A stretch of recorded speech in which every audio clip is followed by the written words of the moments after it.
할렐루야. 오늘도 예배 가운데 하나님의 선하심과 인도하심이 우리 가운데 있기를 선포합니다. 오늘 우리가 첫 찬양 드릴 때요, 이런 마음을 좀 품었으면 좋겠어요.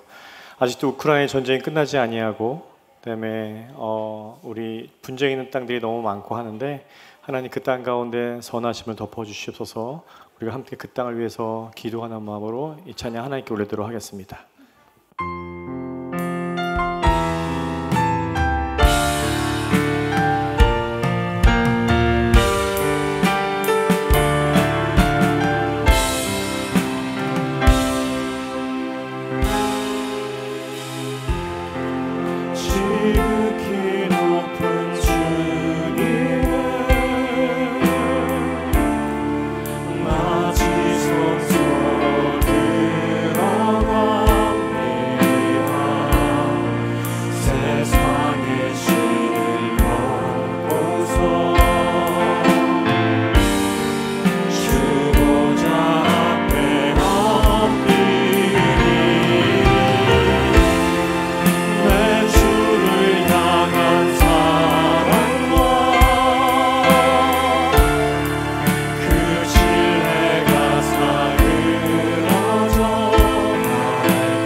여러분, 중국 공산당이 교회를 부시는 장면을 보셨어요?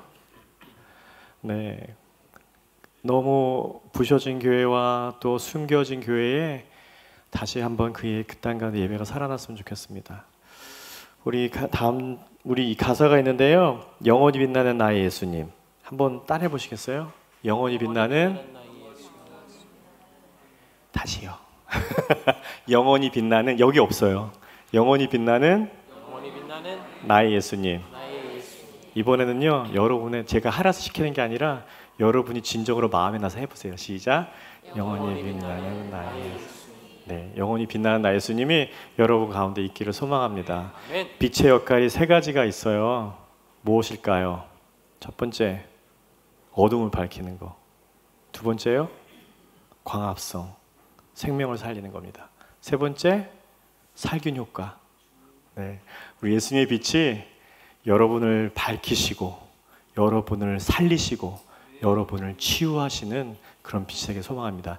이 찬양할 때에 영원히 빛나는 나의 예수님이 여러분 가운데 빛나길 원합니다. 예배하겠습니다.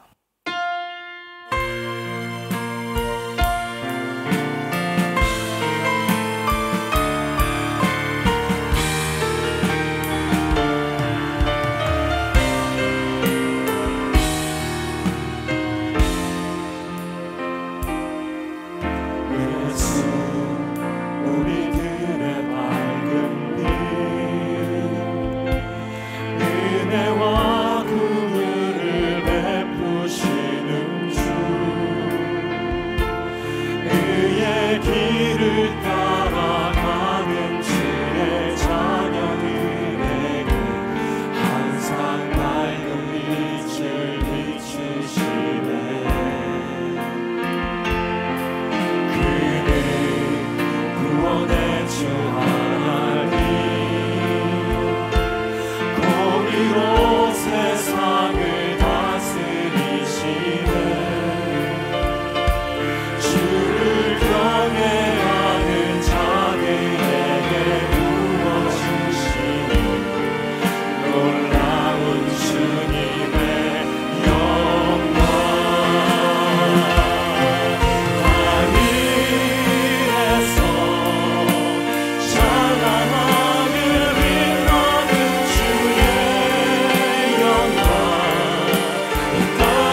예수 우리들의 밝은 빛 나의 빛 되신 예수님 은혜와 긍휼을 베푸시는 주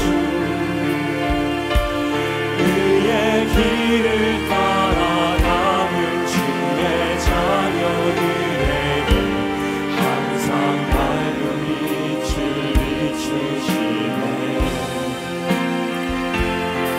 그는 구원의 주 하나님 공의로 세상을 다스리시네 주를 경외하는 자들에게 부어주시는 놀라운 주님의 영광 하늘에서 찬란하게 빛나는 주의 영광 여러분에게 이 땅에 오셔 우리에게 어둠을 밝히고 새 생명 주시는 영원히 빛나는 나의 예수님 높이 영광과 찬양 받으시는 이름 주님을 경배합니다. 슬픔을 거두고 내게 자유 주시네 기쁨의 노래를 영원한 나의 빛 예수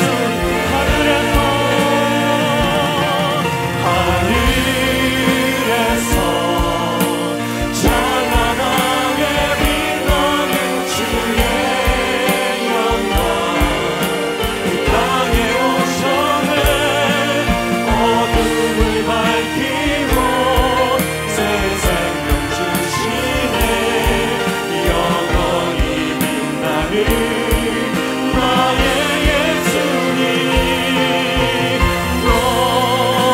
높이 영광과 찬양 받으시는 이름 경배합니다 슬픔을 거두고 내게 자유 주시네 기쁨의 노래를 영원한 나의 빛 예수께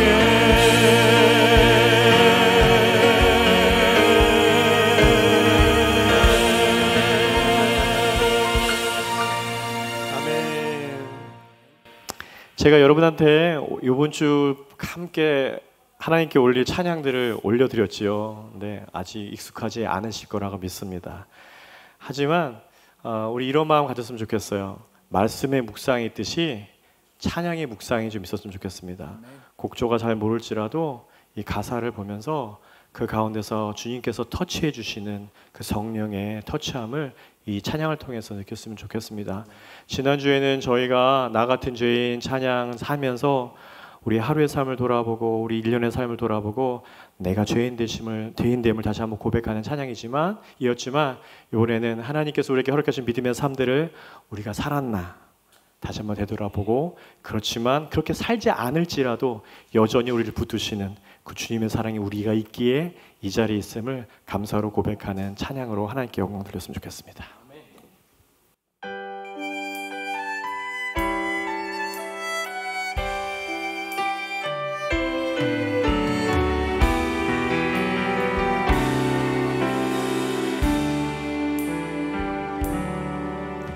믿음과 삶을 살아내는 실력이 너무나 다른 내 모습을 볼 때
여러분 믿음의 삶을 살아내고 싶습니까?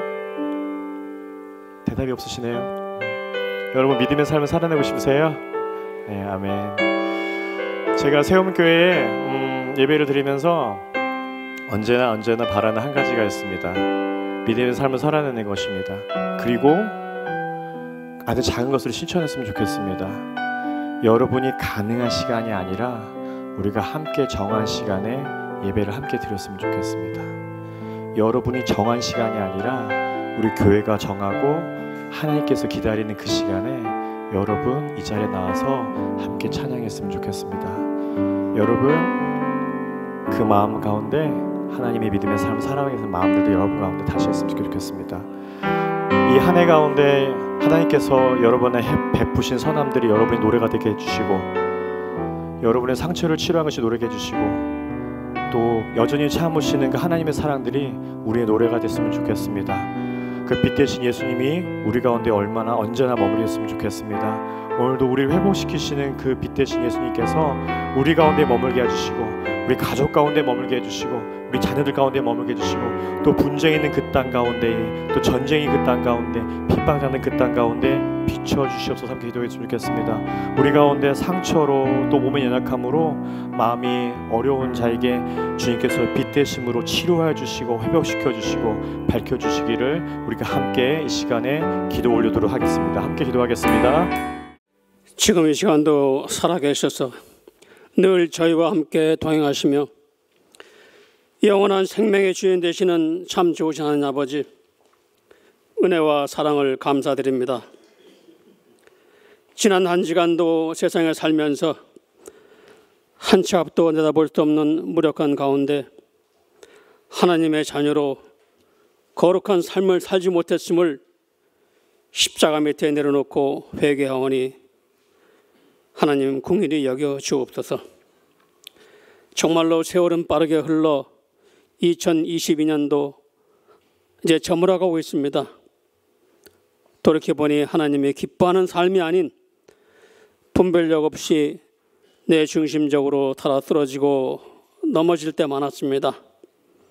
이 시간 예배를 통해 막힌 담이 허물어지고 저의 마음문이 활짝 열려 하나님을 만나는 놀라운 성령의 역사 있게 도와주옵소서.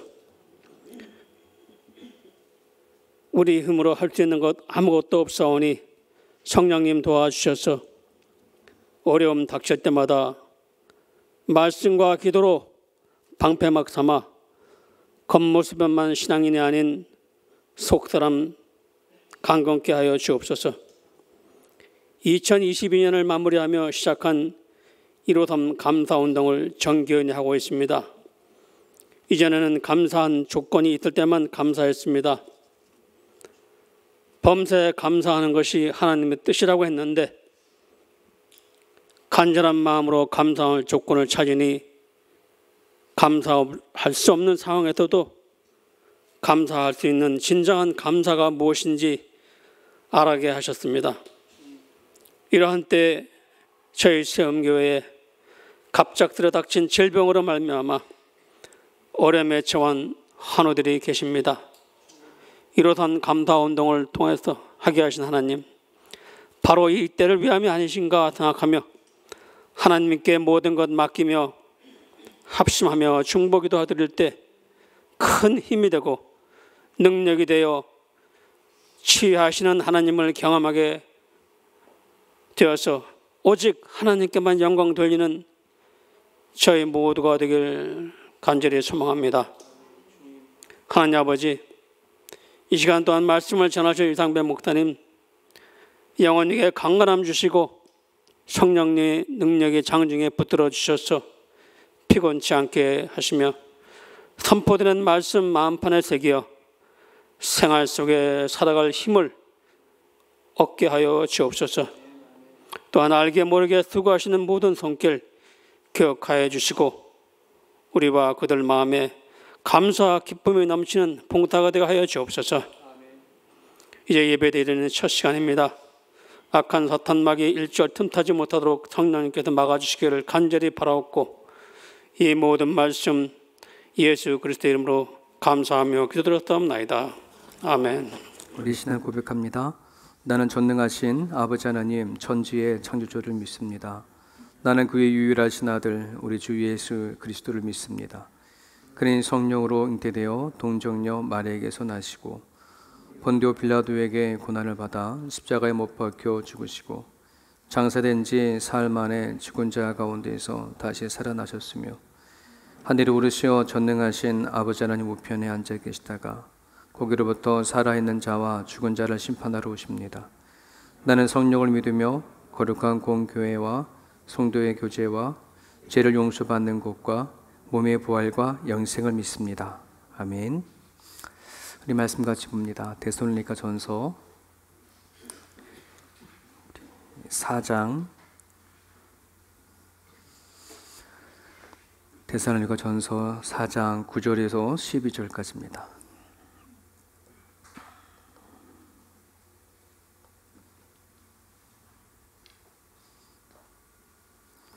찾으셨으면 우리 한 목소리로 같이 읽겠습니다.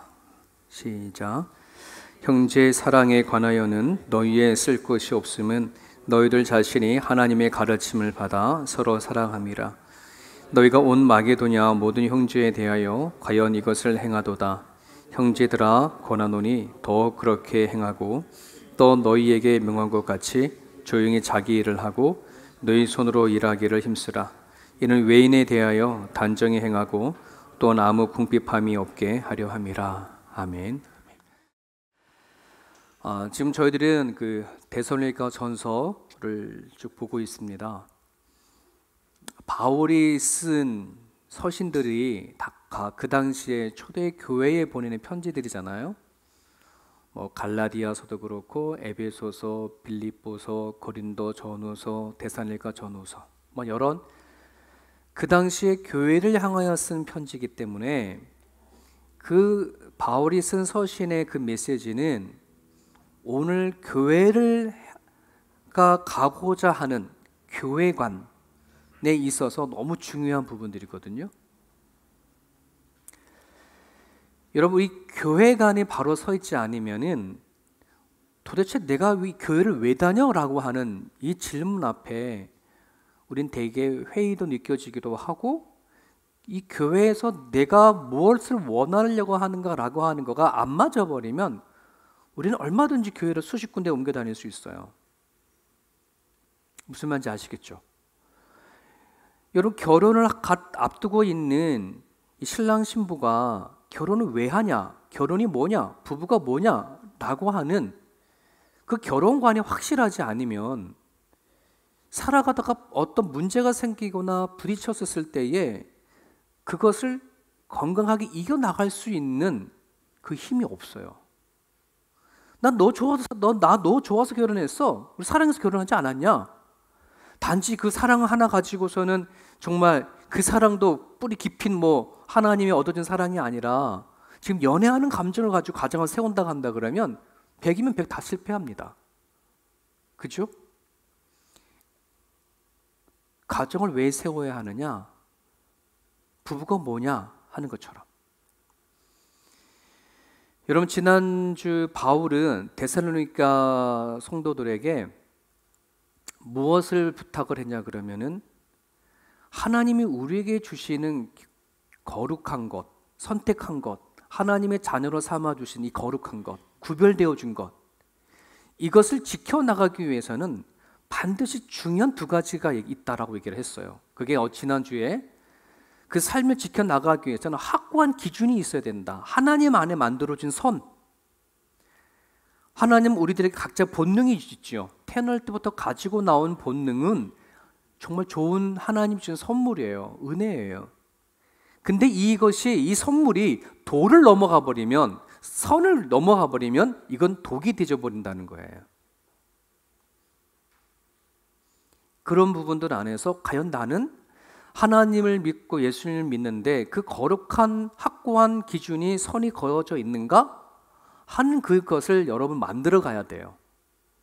우리가 가지고 있는 본능에 대한, 돈에 대한 것도 마찬가지고 성적인 것도 마찬가지고, 네. 내가 이 땅에서 먹고 마시며 뭔가 누리고자 하는 그것이 선이 확실히 거쳐져야 돼. 하나님의 기준. 그 안에서 누려질 때가 축복이지 벗어나면 그거는 독이 되고 죄가 돼. 또 하나는 결단입니다. 우리가 하나님을 경험하지 아니하면은 결코 우리들의 신앙은 깊어지지도 못하고 한 걸음 나아갈 수 없어. 왜? 우리 기독교는 경험이에요. 체험이에요. 눈에 보이지 않은 하나님을 우리는 볼 수 있어야 되고 느낄 수 있어야 되고 확신을 가져야 이게 치고 나가는 힘이 있지.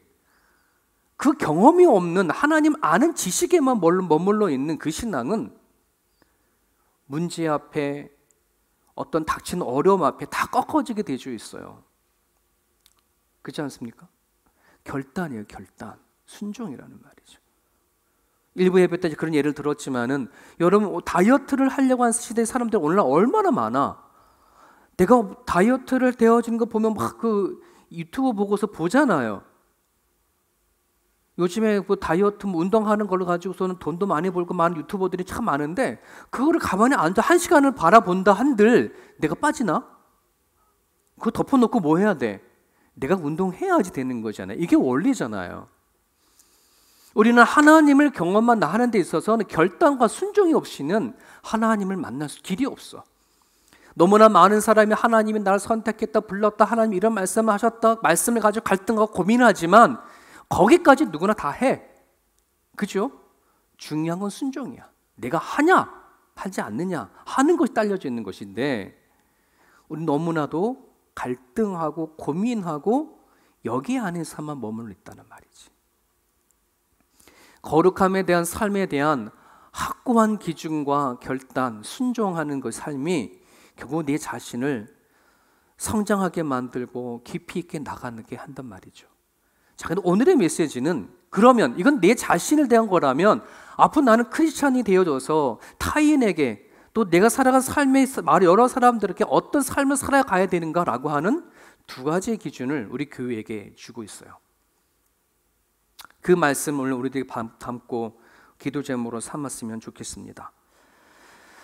우리가 하나님을 믿는다면 예수님이 어떠한 분인지 아신다면은 이 고민은 반드시 해야 돼요. 왜? 이게 우리들의 그리스도인의 정체성이기 때문에 그렇습니다. 그 유명한 말씀이죠. 베드로전서 2장 9절. 너희는 여러분 이름을 넣어서 하면 제 이름을 넣으면 상배는 택하신 족속이다 라고 하는 거죠. 왕 같은 제사장이다.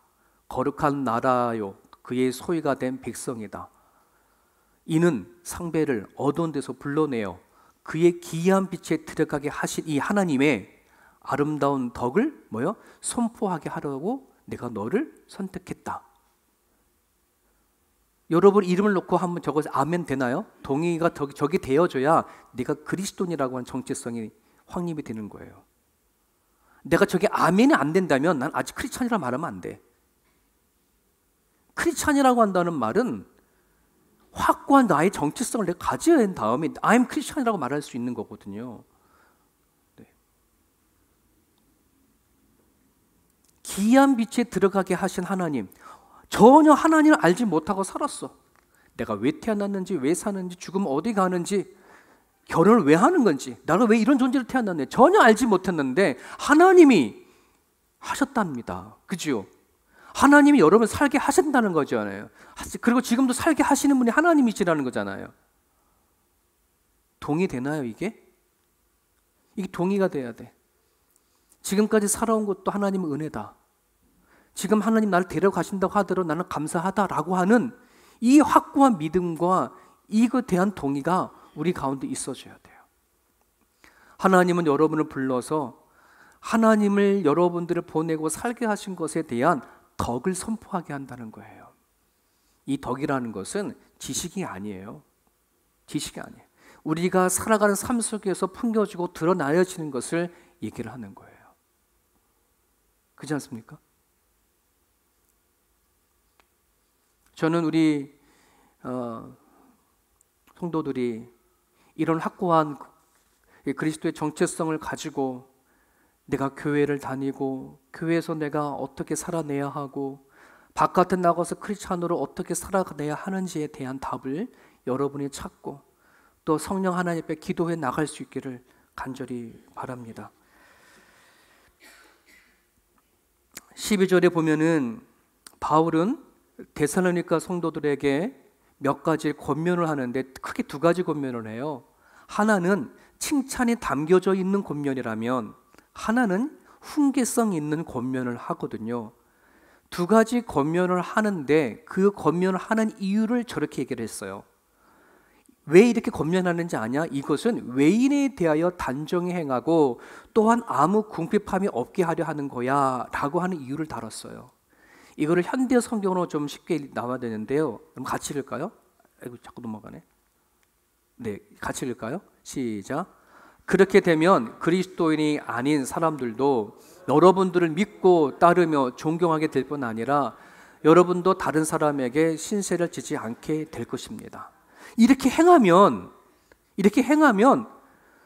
그리스도인이 아닌 사람들도 여러분을 통해서 믿게 될 걸 이래기는 거예요.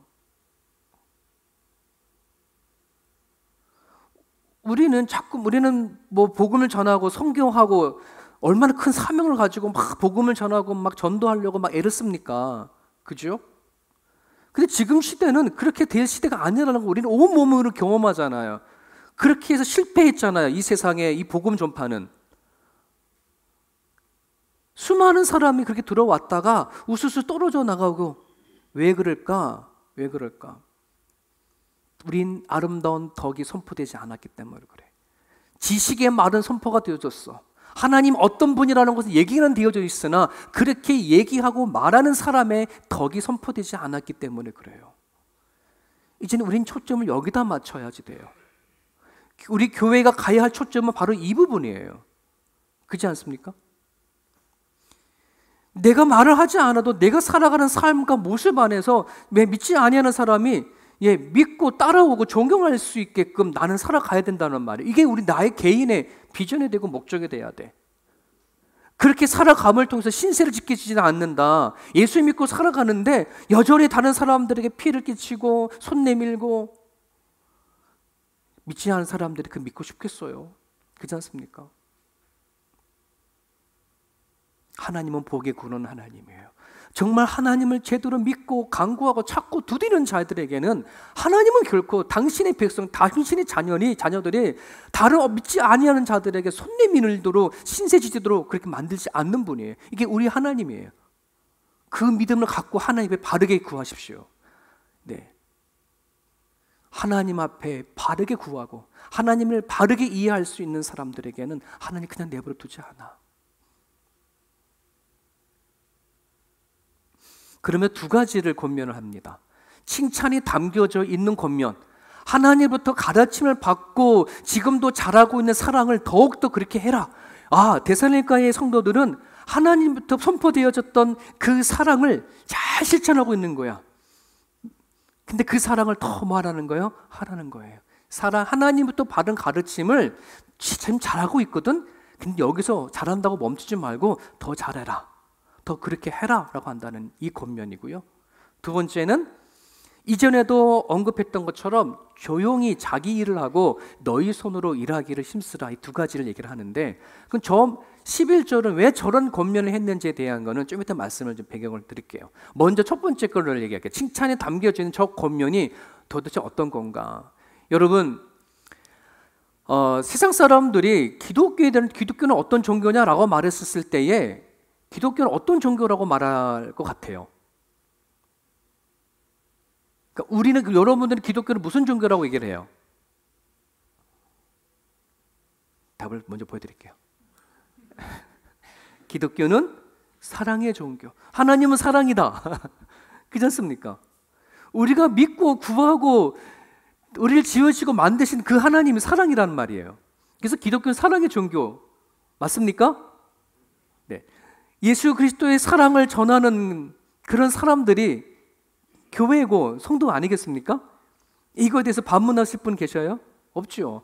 하나님이 당시 아브라함을 부르고 모세를 불러서 수많은 하나님의 약속을 하고 언약을 하고 율법을 줬는데 그 모든 언약과 약속과 율법 안에는 무엇이 담겨져 있냐면 하나님 사랑, 사람 사랑 이거잖아요. 추격한 것. 율법의 강령이다. 근데 지금 데살로니가 교회는 그 사랑의 실천이 쭉 이어져 가고 있어요. 참 부러워할 일이고, 정말 교회가 가져가야 할 비전이구나. 여러분, 오늘 이 세움교회가 우리가 가야 할 비전, 방향과 목적이 하나님을 더 사랑하고 사람을 더 사랑하는 것에 대하여 방향과 목적이 설정되지 않으면은 나머지 우리는 모두 이 잘못돼 가고 있는 것이에요. 우리가 모여가지고서는 선교를 하고 모여가지고 교육을 한다고 하더라도 하나님의 사랑에 대한 기반이 없는 선교와 교육은 그거는 아무런 영향을 끼칠 수가 없어요. 힘을 낼 수가 없어요. 선교하는데 뭘 선교하는 건데요? 하나님 사랑에 대한 거 선교하는 거 아니겠습니까? 가르치는데 뭘 가르치겠습니까? 그리스도의 사랑을 가르치는 거 아니겠습니까? 오늘 우리들이 모여가지고 세움교 성도들이 오래 모여가지고 우리가 무슨 일하려고 합니까? 행사하려고 하는 겁니까? 이게 아니라는 거죠. 우리는 하나님의 사랑을 정말 각자가 맛을 봐야 되고 경험하고 그리스도에게 뭐든지 깨닫고 그 사랑을 가지고 살아내어지는 현장이 바로 교회예요. 여러분이 살아내야 할 가정 안에서 하나님 사랑을 가지고 가정을 세워나가야 되는 것이 살아내야 할 일뿐만 아니라 그리스도의 사랑을 가지고 우리가 모여서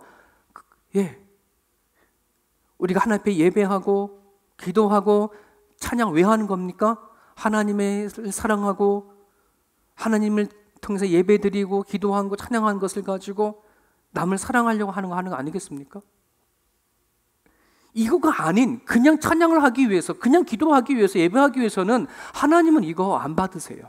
이게 이스라엘 백성을 통해서 이미 나타난 증거예요. 이스라엘 백성들의 제사가 없었습니까? 하나님 앞에 제물이 없었습니까? 근데 왜 망했냐면 그들 마음에 하나님이 없었어요. 중심에. 오늘 우리들 마음에 그리스도의 사랑에 대한 중심이 없이 우리가 신앙생활하고 교회생활을 한다면은 우리는 또 이 교회 세움교회는 또 실패할 수 있어요. 또 무너질 수 있어요. 여러분들이 끊임없이 기도해 줄 것은 여러분이 각자 나 자신뿐만 아니라 내 성도들이 하나님의 사랑을 경험할 수 있도록 그 사랑을 가지고 성도들을 대화할 수 있는 그것을 위해서 우리는 기도하고 나아갈 수 있어야 할 줄 압니다. 제가 이렇게 말하면서도 좀 제가 부끄러운 것이 있었어요. 연말이고 하다 보니까 성도들이 이제 봉사를 쭉 하신 분들도 계시고 또 오래 하셨던 분들을 이제 힘들어서 내년에 못 하시는 분들도 계시고 또 교육자님들도 이제 우리 김경초 목사님 또 우리 교회 담임 목사님을 가시잖아요. 너무 잘 되어졌어요. 목사님 자체로는. 그런데 이제 우리의 교회 입장에서는 같이 갔으면 좋겠다 싶은 마음이 있지만 또 목사님대로 또 가야 할 일이 있으니까 또는 또 교육자를 세워야 하고 할 부분들이 있어요. 이러다 보니까 목회자의 입장에는 저는 12월 때는 그냥 온통 긴장이 굴러 쏠려져 있어요. 그래서 성도들이 누가 더 그만하실까 또 누가 더 하신다고 하시는 분도 계셔요. 그런데 저희 마음 안에는 힘들어서 못한다고 그러면은 제일 먼저 목회자가 막 막으려고 그러잖아요. 안 됩니다. 성도들이 교회를 왜 교육한지 아십니까? 잘 가르치고 온전하게 만들어서 봉사하게 하려고 하시는데 이렇게 봉사를 잘 하셨는데 왜 그만두십니까? 이렇게 말하고 그렇게 생각을 갖고 있으면 제가 괜히 그 사람의 섭섭한 마음이 들고 막 이렇게 색안경 끼고 바라볼 수 있잖아요. 이건 사랑이 아니구나. 우리는 타이틀이 사람과 가족이라고 얘기를 하면서도 사람이 아니라 자꾸 나도 모르게 뭐가 되는 거예요? 자꾸 일 생각만 하는 거야. 저 일 누가 하지? 저 일 누가 하지? 저 사람이 없으면 저 일 누가 하지? 저 사람이 그만두면 저 사람 또 누구 채우지? 이것이 생각이 되어지다 보니까는 내 안에는 그 사람을 그리스도의 사랑으로 바라보려고 하는 시선이 자꾸 사라져버리고 자꾸 일을 하려고 하는 제 모습이 발견됐어요. 주중에 제가 하나님 앞에 새벽에 나와 회개한 부분이 그겁니다. 하나님 용서해 주십시오. 하나님이 또 말씀을 통해서 깨닫게 해주시는 겁니다. 우리의 중심 가치가 사람이고 가족인데 지금 저는 온통 자꾸만 일에만 초점을 맞추지 그 사람들이 왜 힘들어하는지 그 사람들이 또 그만큼 해왔잖아요. 봉사해왔잖아요. 섬겨왔잖아요. 그럼 그걸 감사해주고 그만두신다고 그러면 잘하셨습니다 하고 선물이나 줘서 이렇게 해줘야 되는데 그게 아닌 제 마음을 알게 되었어요. 이건 정말 하나님의 사랑을 전하고 하나님 이야기를 한다는 목회자가 이런 마음 가지면 이거 정말 죄구나. 혹시 제가 여러분들한테 저한테 그런 분이 계셨으면 제가 용서를 구합니다. 네. 목사님 저러니까 마음 편해놓고 이제 그만둬야 되겠다. 그렇게 마음을 계실 수도 있어요. 근데 얼마든지 왜 너무 힘이 들려버리면, 왜 그 사람이 영혼에 다치고 그 일 때문에 지쳐버리면 저는 사람 잃어버리는 거예요. 일이라는 거 아니잖아요. 여러분, 우리는 그런데 누가 그러시더라고요. 어느 분이 찬양팀도 마찬가지고 봉사하는 사람들도 마찬가지고 우리가 지금 찬양하고 이런 게 영원하지 않잖아요. 그 사람들이 계속 그 자리에 계실까요? 아니라는 말이에요. 근데 우리는 그 사람이 항상 그 자리에 있겠지, 변함없이 또 해주겠지. 아니에요. 그렇지 않더라고요. 이게 그 사람이 봉사할 때에, 그 사람이 섬길 때에 우리는 응원해주고 정말 고마운 마음으로 바라봐줘야 되는 것이지, 당연한 것처럼 바라버리면 이거는 나도 모르게 그리스도의 사랑으로 대하는 것이 아니라 일로만 대하는 꼴이 되어져 버린다는 것이. 우리 성도들이 그걸 아셔야 돼. 그래서 섬기는 사람들에게 기꺼이 기도해 주셔야 되고 칭찬도 해 주셔야 되고 말 한마디 가지고 용기를 해 주셔야 되는 거예요. 근데 우리는 그럴 수 있는 문제가 아니라는 거예요. 자꾸 일에 맞춰버리면 정말 우리는 끝내는 결국 사람을 놓쳐버리는 것이 되어버려요.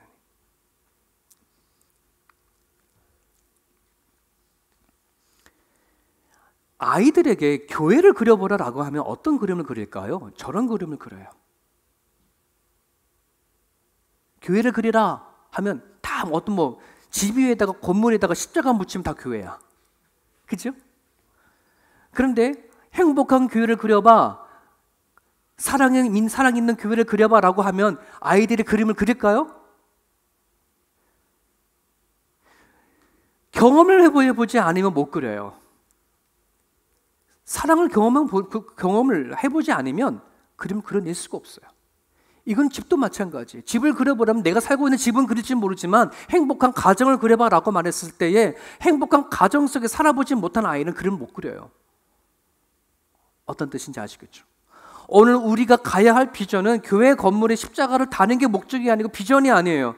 그리스도의 사랑으로 더욱 사랑하는 것, 우리 다음 세대들에게, 젊은 세대들에게 이들이 교회에 대해서 그림을 그려봐라 했을 때에 정말 행복하고 사랑한 그런 그림을 그려낼 수 있을 정도로 우리는 그렇게 함께 만들어가야 된다는 거예요. 동의되시나요?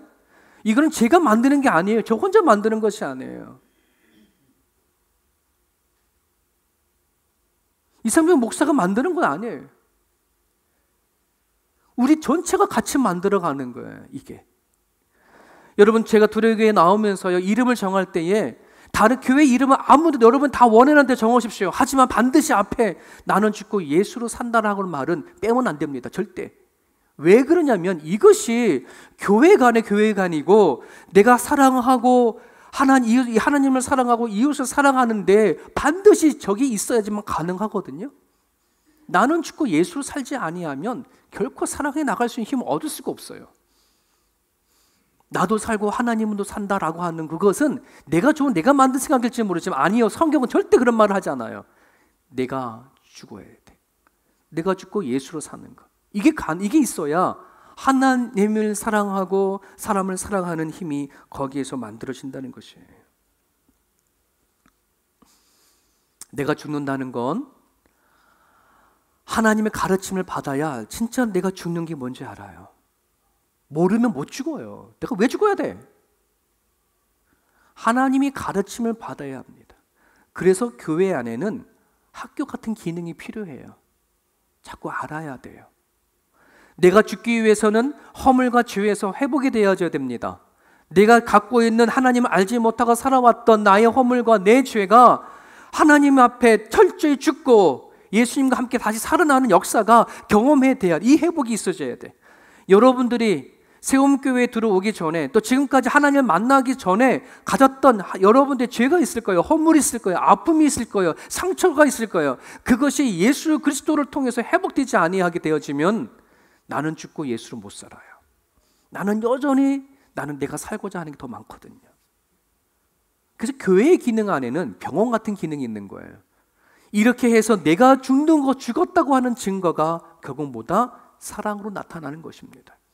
가정 안이 행복하다, 가정이 아름답다, 가정이 너무나 즐겁다, 우리 가정은 너무 행복해요 라고 말했을 때는 거기에 누군가가 희생하고 죽고 나옴이 있어졌기 때문에 그게 형성되어지는 거예요.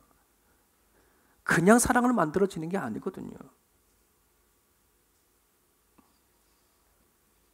오늘 세움교회는 무슨 시스템이나 뭐 찬양이나 기도나 말씀이 좋아가지고서는 부흥하고 성장할 수가 없어요.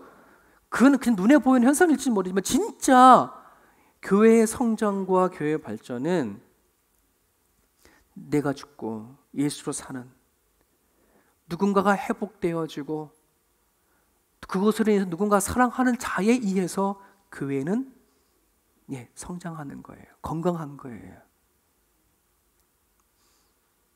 제가 제 자신이 죄와 허물과 내가 아픈 상처가 목회자인 제가 회복되지 않으면 여러분 앞에 나가는 메시지는 건강한 메시지가 될 수가 없어요. 그래서 여러분들이 저를 위해서도 하나님 저 목사 제발 뭐가 허물이 있고 뭐가 죄가 있고 뭐가 아픔인지 모르지만 치료해 주십시오라고 기도를 부탁을 드려요. 그래야 저 또한 내가 내 회복이 되어진 것을 가지고 여러분이 전화할 수도 있고 여러분 끌어안을 수도 있어요. 제가 아프고 제가 병들면 여러분 못 끌어안아요. 그렇지 않습니까? 이거 저뿐만 아니라 이건 제가 개인적으로 원리를 하지만 여러분 개개인 다 마찬가지예요.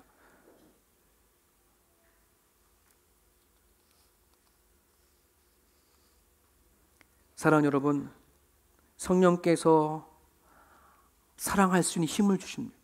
구하실 수 있게 바랍니다. 성령을 구하시고 성령에 매달려서 가르쳐 주십시오. 내 죄와 허물에게 아픔이 회복되게 해주십시오. 그래서 하나님의 사랑을 사랑할 수 있는 힘을 주십시오라고 성령을 구할 수 있는 우리의 모습이 됐으면 좋겠습니다. 두 번째로 뭐냐면은 바울이 이렇게 권면하죠. 조용히 자기 일을 하고 너희 손으로 일해라. 이 배경이 있습니다. 그 배경 안에는 바울이 복음을 전했는데 복음을 전할 때 예수님이 재림을 한다는 걸 같이 전했다 보니까 이 말씀을 곧 있으면 예수님이 오시겠구나. 곧 오시는데 굳이 일할 이유가 뭐가 있어? 라고 하는 시한부 종말론으로 바꿔버렸어. 변질이 되어버렸어. 바울은 그런 의미로 예수 그리스도의 복음 재림을 얘기를 하지 않았는데 바울이 강하게 재림에 대한 메시지를 전하는데 이들이 잘못 받아들이는 바람에 시한부 종말론을 갖게 되어진 거야. 일을 하면 뭐해?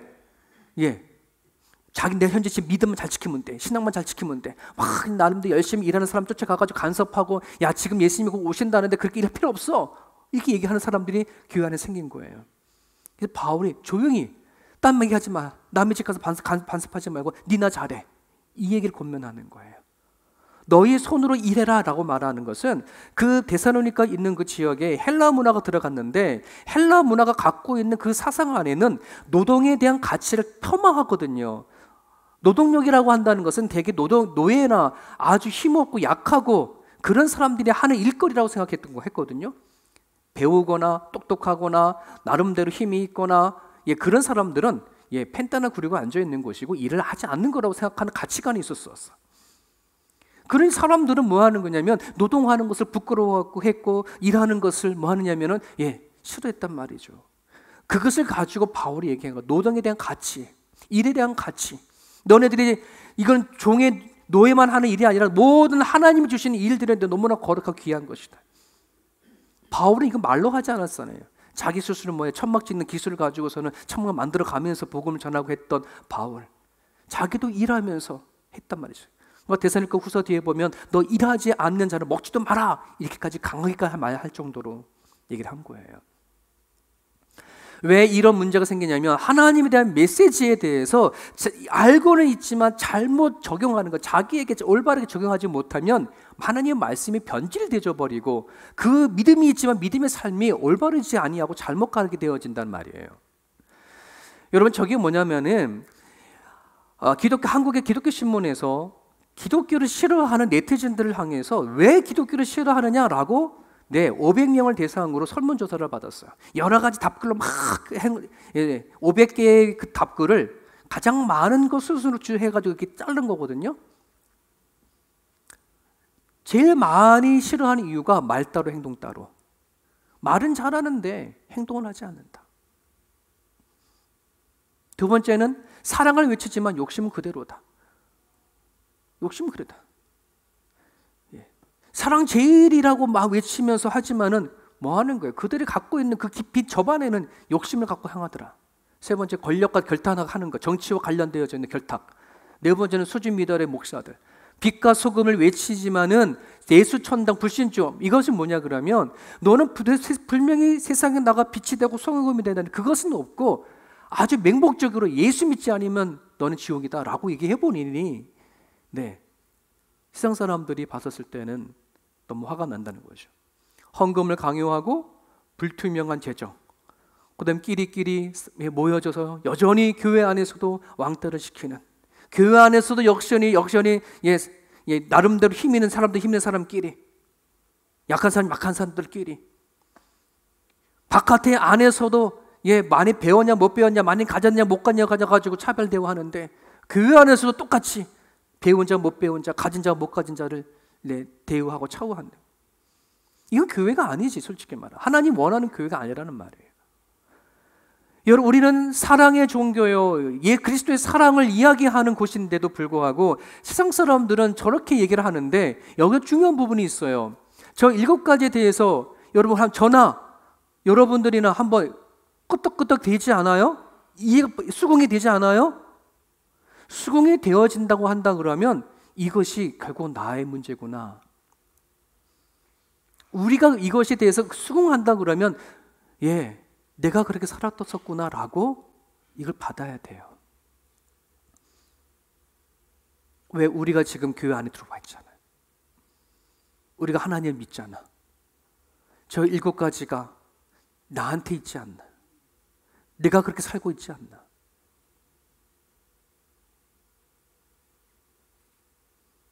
여러분, 오늘 이 자리에 우리는 같은 비전이 있고 같은 목적이, 같은 마음이 있어요. 정말 이 교회가 하나님의 보시기에 건강하게 같이 가는 교회가 우리는 다 바라잖아요. 다 원하잖아요. 이거 누가 할까요? 누군가가 하겠지가 아닌, 정말 우리가 바란다고 한다 그러면 이 문제를 누군가의 문제가 아니라 나의 문제, 나의 적용으로 받아들여져야 돼요. 그래서 내 삶이 바뀌고 온전히 가야지, 이것을 잘못 하나님의 말씀을 받아들이다 보면은 이게 변질이 되져 버려요. 하나의 예를 하나 드릴게요. 우리들 교회에서 거기 한 성도가 간증하는 것을 들었는데, 유능한 부부예요. 많이 배운 부부예요. 학식도 있고 신앙생활도 오래 하셨던 부부가 안에 자매가 딸이 하나가 있어요. 그래서 이 딸을 신앙안을 잘 양육하고 교육을 해오면서 이 딸에게 끝까지 이렇게 정말 중요시 여겼던 것이 부모를 공경해라 하는 것들을 끊임없이 얘기하고 자매를 가르쳤어요. 근데 이 자매가 집에 가가지고서 바라보는 아버지 어머니 보면은 이게 아니거든. 이분들은 되게 유력하고 나름대로 자수성가하고 배운 것도 많고 그러다 보니까 아버지하고 엄마 살아가는 거 보면은 주변을 이렇게 보면은 자기보다 우리 가정보다 못한 가정을 되게 무시하고 막 말하는 거를 이 딸이 경험을 했어. 그래도 우리 아버지고 우리 어머니까 이제 이렇게 생각을 하고 살았는데 아버지가 툭하면 엄마를 때리는 거예요. 그럼 이 엄마는, 매맞은 엄마는 뭐 하는 거예요? 딸을 앉혀놓고서는 막 아버지 욕하고 저주하고, 그러면서 끝에 하는 말은 그러면 이 딸이 왜 그러면 엄마 아빠는 헤어지지 않아? 그러면 그래도 아니야. 그래도 여자는 순종하는 거야. 그렇게 해서 이 딸한테 순종하라 얘기를 하면서 나는 너밖에 없다 딸아, 난 너만 보고 살아가는 거야 라고 얘기를 해주는 거예요.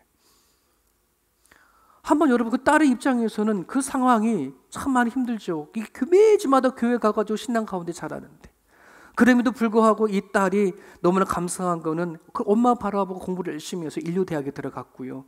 그리고 대학교 생활을 하면서 교회 안에서 하나님을 만났어요. 그냥 그 전까지만 해도 교회만 왔다 갔다 하는 신앙생활을 했었었는데, 교회에서 하나님을 만난 것 때문에 너무나 가슴이 벅차서 선교사를 가겠다라고 어머니한테 얘기를 했어요. 그들이 어머니 발작 들고 난리 나는 거야. 야, 네가 그 지금까지 공부하고 너같이 똑똑한 사람이 가서 무슨 선교냐. 믿지 아니하는 사람 만나서 그 사람에게 복음을 전하고 그 남편을 예수 믿는 가정을 만들면 그것도 선교다. 이렇게 얘기를 하고서는 믿지 아니하는 유력한 국제 변호사와 결혼을 시켰어요. 지금 이건 만든 얘기가 실제 이야기예요. 국제 변호사와 결혼을 시켰어요. 그 결혼이 행복했을까요? 네. 하나님 안에서 이루어진 헌신이고 희생이고 뭐 사랑일까요? 결론을 얘기한다면 그 딸은, 자매는 13년 만에 가정생활을 하다가 이혼을 당하고 쫓겨나다시피 나와서 자녀들도 다 시댁에 뺏기고 혼자 몸으로 빠져나왔어요. 시댁에 결혼해서 갔는데 시어머니가 점을 봤는데 너의 집에 들어온 며느리는 복도 없는 며느리가 들어왔다라고 점칭이 나왔어요. 그러니 시어머니가 가만히 있나 미워하기 시작을 했지. 거기에다 남편 손찌검도 하고, 그렇게 13년을 버티다가 정신분열과 우울증 갖고 도망을 치듯이 나왔단 말이에요. 여러분, 우리는 하나님의 주신 말씀을 정말 정확하게 어떤 말씀인지를 깨닫고 그 하나님의 말씀을 내가 살아가는 삶 속에 정말 제대로 적용시키지 아니하게 되어지면은 내가 하나님 안에 들어와 살고 하나님의 말씀을 가졌다 하더라도 진짜 올바른 방향을 나갈 수 없어요. 여러분, 오늘 이 세움교회가 하나님의 말씀이 없어서 사랑이 하지 않을까요? 하나님의 말씀이 없어서 바른 길을 가지 못하는 걸까요? 아니요. 하나님 말씀도 있고 찬양도 있고 기도도 있는 이 교회가 우리가 가고자 하는데 올바를 가지 못하는 것 안에는 반대 하나님의 말씀에 대한 내 안에 적용이 없어요.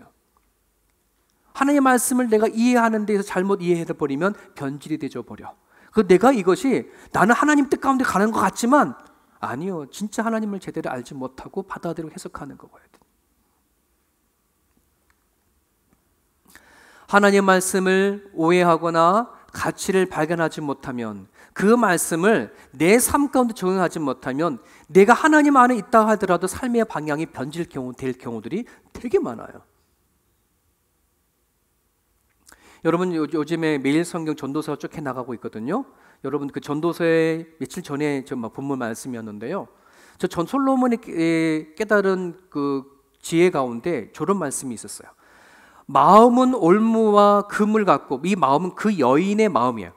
그 여인의 마음은 올무와 금을 갖고 손은 포승 같은 여인은 사망보다 더 쓰다는 사실을 내가 알아내었도다. 그러므로 하나님을 기쁘게 하는 자는 그 여인을 피하려니와 죄인은 그 여인에게 붙잡히리로다. 저 여인은 도대체 어떤 여인일까? 아마 설교 듣지 못하신 분들은 아마 저 해석하기 되게 어려웠을 거예요. 저 여인은 사망보다 더 쓰고 더 독해, 더 지독해. 하나님을 기쁘게 하는 자는 저 여인을 피하래. 그리고 저 여인을 붙잡히지 말아래. 한번 붙잡혀버리면 올무와 금을 갖고 포승과 같다는 건데, 저 여인이 어떤 여인이냐 이거예요. 하나님의 말씀을 나의 기준과 판단으로 엉망으로 만들어버리는 나 개인의 절대적인 이성을 얘기하는 거예요. 절대적인 이성. 여러분, 우리가 가지고 있는 건강한 이성을 제가 비판하는 것이 아니고요, 우리가 하나님 주시는 이성도 하나님의 선물인데요, 하나님이 주시는 이 메시지를 정말 진심으로 하나님께서 나한테 주시는 이 뜨거운 메시지를 가슴으로 마음으로 받지 아니하고 내 냉철한 이성을 가지고 이것저것 저거 깨부셔서 수많은 이걸 가지고 갈등을 한다 하더라도 내 마음으로 사람을 대하지 아니하게 되면 말씀이 내 안에서 산산조각이 되어버려요. 바른 길로 갈 수 없어. 여러분, 예수님이 그 당시 오셨을 때에 예수님은 그 당시에 그들이 갖고 있는 절대적인 이성을 가지고 세리와 창녀와 나는 수많은 법을 가지고 죄인이다, 나쁘다, 주 가면 안 된다, 만나면 안 된다, 같이 먹으면 안 된다, 수많은 법을 만들어놨어. 그것을 지키고 가는 것이야말로 하나님이 원하는 삶이라고 생각했어. 근데 예수님이 뭐 해왔어요? 다 허물어버리고 누구한테 찾아가요? 세리를 찾아갑니다. 그 당시에 죄인이라고 하는 사람을 찾아갑니다. 창녀를 찾아갑니다. 아픈 자를 찾아갑니다. 혈루증을 찾아갑니다. 문둥병에 걸린 사람 찾아갑니다. 만지기만 하더라도 그 당시에는 죄가 된다고 하는 사람 찾아가서 만나 치료해 주시는 분이 예수 그리스도. 여러분, 오늘 우리들이 그 예수님을 내 마음으로 영접하고 받아들여야지 되줘요. 그래야 내가 살아요. 우리가 가지고 있는 절대적인 이성을 내려놓고 하나님께서 다가오신 나한테 허물 없이 다가오신 예수 그리스도의 사랑으로 우리가 가정 안에서든 교회 안에서는 다가갈 수 있기를 간절히 바랍니다. 그런 시선, 그런 말투, 그런 마음, 이제 같이 기도하겠습니다. 오늘 주신 말씀 붙잡으시고요. 긍휼과 자비가 없는 날카로운 이성을 가지고 죄인과 허물을 많은 사람을 찾아가신 예수님의 마음이 있어야 우리가 산다는 것을 알고요. 우리 마음이 예수님 마음 달라고, 주님의 마음 달라고 같이 기도하겠습니다.